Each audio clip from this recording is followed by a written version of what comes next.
యువగళం పాదయాత్రలో గౌరవ లోకేష్ బాబు గారు హామీ ఇచ్చినటువంటిది 20 లక్షల మందికి ఉద్యోగాలు కల్పించటం. అందులో భాగంగానే కూటమి ప్రభుత్వం అధికారంలోకి వచ్చిన తర్వాత 4,71,000 మందికి మనం ఈ రోజున ఉద్యోగాలు కల్పించిన విషయాన్ని చాలా సంతోషంగా తెలియజేస్తున్నాం.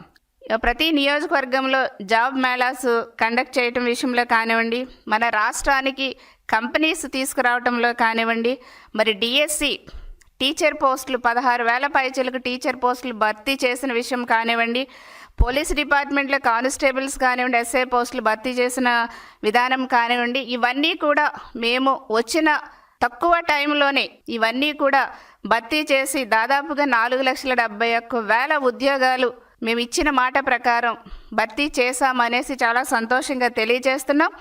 రాబోయే రోజుల్లో మరిన్ని ఉద్యోగాలు అన్నీ కూడా ఇస్తాము, ఇచ్చి తీరుతామని కూడా నేను ప్రజలందరికీ కూడా తెలియజేస్తున్నానండి. మరి ఇవన్నీ భర్తీ చేయటం కోసం గౌరవ సీఎం చంద్రబాబు నాయుడు గారు, గౌరవ లోకేష్ బాబు గారు మరి ఎంతగా కష్టపడుతున్నారో, కృషి చేస్తున్నారో ప్రజలందరూ కూడా చూస్తున్నారు.